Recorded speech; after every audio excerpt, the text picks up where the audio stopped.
and welcome back to Modern Mind, Ancient Wisdom, Gita in the Modern World. I am your host, Rohini.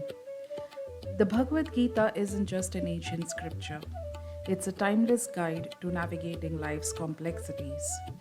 Whether it's workplace politics, family pressures, or just the everyday chaos of decision making, the Gita gives us the clarity to rise above self doubt, overthinking, and let's be honest, some very unnecessary drama.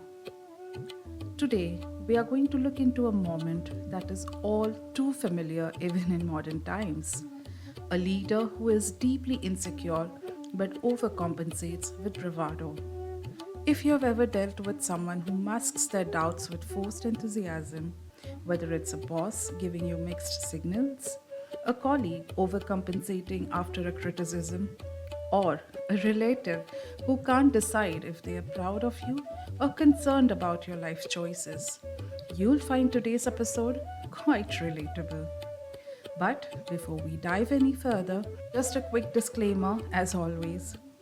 What you will hear in this podcast is my personal interpretation of the Bhagavad Gita, and of course, it's open to your own interpretation based on your unique life experiences. The series will be a blend of Hindi and English designed to keep the conversation natural and accessible so we can connect with as many people as possible. Today, we are going to talk about chapter 1, verse 7. हे ब्राह्मण श्रेष्ठ, हमारे पक्ष की ओर के उन सेना नायकों के संबंध में भी सुनिए जो सेना को संचालित करने में विशेष रूप से निपुण हैं। अब मैं आपके समक्ष उनका वर्णन करता हूँ, which translated in English goes something like, O best of Brahmins, the twice born, for your information, I must introduce to you all these great distinguished chiefs who are the excellent leaders of my army. Now, Duryodhana was a teacher of military science and not a warrior. Yet, here he was, standing on the battlefield as one of the Kaurava commanders. And despite his position, Duryodhana, ever cunning and doubtful, wasn't entirely convinced of his guru's loyalty. He addressed Dronacharya as Dvijotama, the best among Brahmins, but it wasn't just a respectful greeting.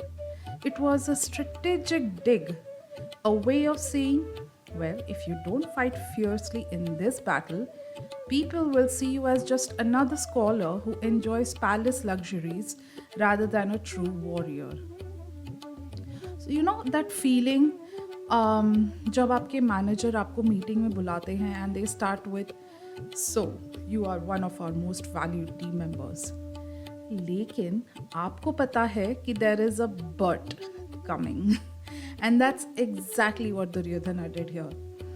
After throwing in his subtle insult, he quickly shifted gears, realizing that maybe, just maybe, publicly questioning his top general's commitment wasn't the best idea.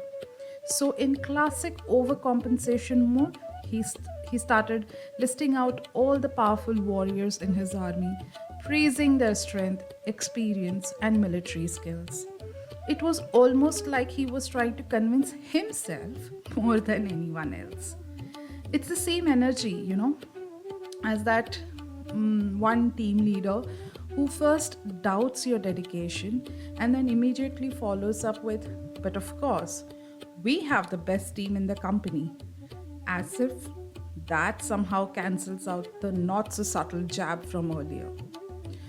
Or, even picture this.